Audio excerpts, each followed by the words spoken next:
เราจะมาเก็บคำถามต่อกันเลยข้อที่ว่าวัตถุอยู่ตัวหนาแหวนกลมรูปจะไรบุใหญ่กว่าวัตถุสีเถื่อ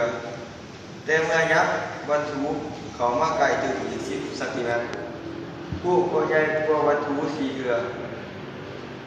แต่เป็นหูร่วงจงกำหนดได้อย่างสูงของแหวนกลมสิ่งที่ผู้ต้องหูคือขนาดของหูส่วนไหนหูส่วนไหนขนาดของวัตถุเท่ากับ4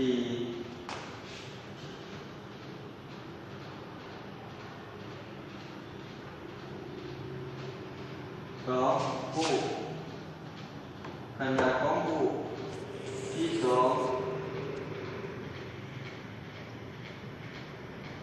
ส่วนไหน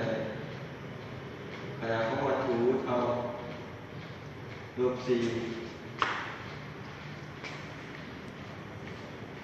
L เท่า10 ซนL คือระดับขนาดมันจากศูนย์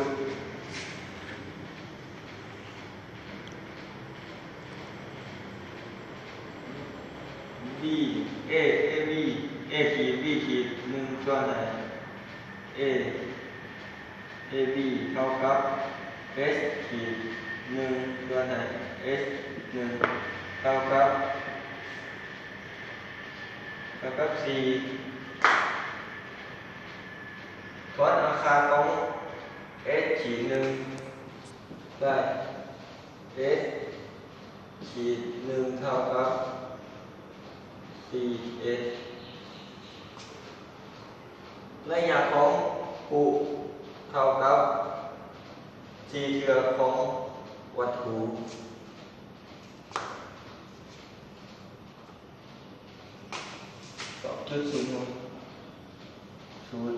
F เท่า1ส่วน S บวก1ส่วน S ขีด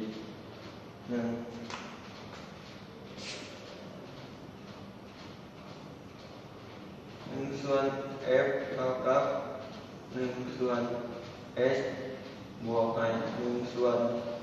ค่าของ S ขีด1เท่ากับ4S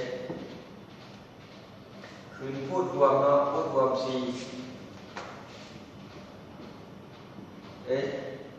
1ส่วน F เท่ากับ1คูณ4ส่วน S คูณ4บวกไป1ส่วน 4S 1ส่วน F เท่ากับ5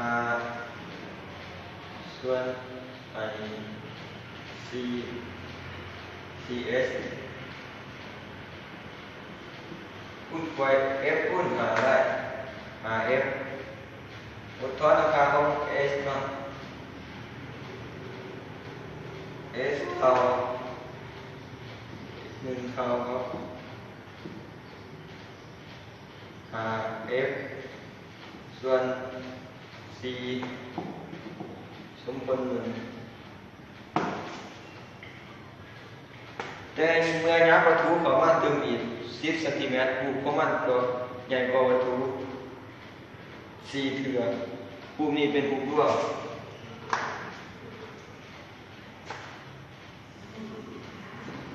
A ขีด2 B ขีด2ส่วน A B เท่ากับ S ขีด2ส่วน S 2เท่ากับ-4เพราะราคาของ S ขีด2 S ขีด2เท่ากับ4-4S 2นั่งใส่สูตร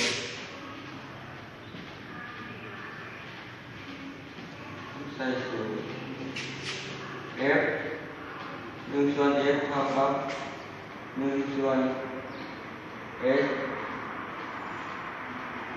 บวก1 ส่วน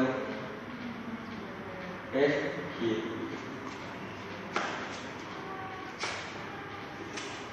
แก้ค่าเลย1 ส่วน f เท่ากับ1 ส่วน s 2 บวก1 ส่วนค่าของ s ขีด2เนี่ยลบ 4s s 2ลบ 4s 2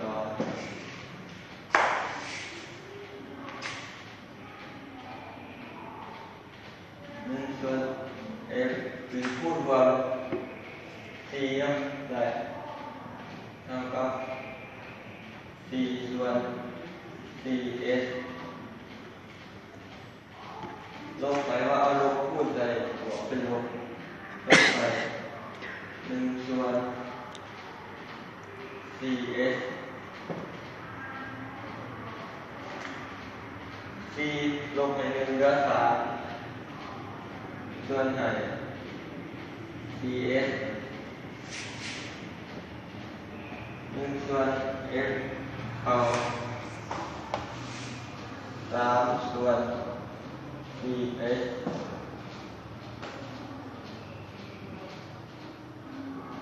เพราะราคาของ s s 2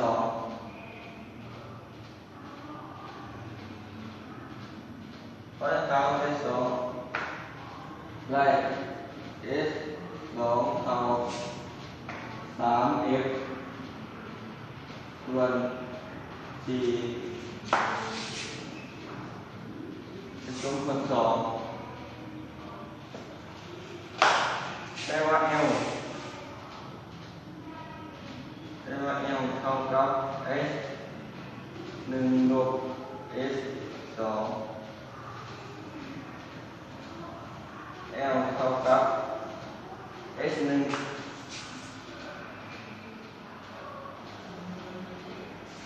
ค่าของ s 1เนี่ย 5f ส่วน 4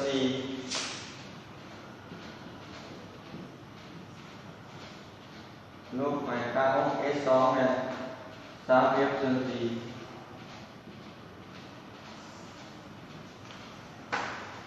5f ลบ 3f เท่ากับ 2f ส่วน 4เท่ากับ L 2f ส่วน 4เท่ากับ L ค่าของ L 10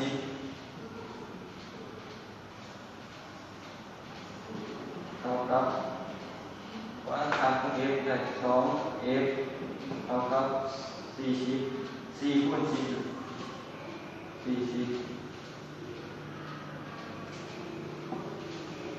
f เท่ากับว่าค่าของ f ได้2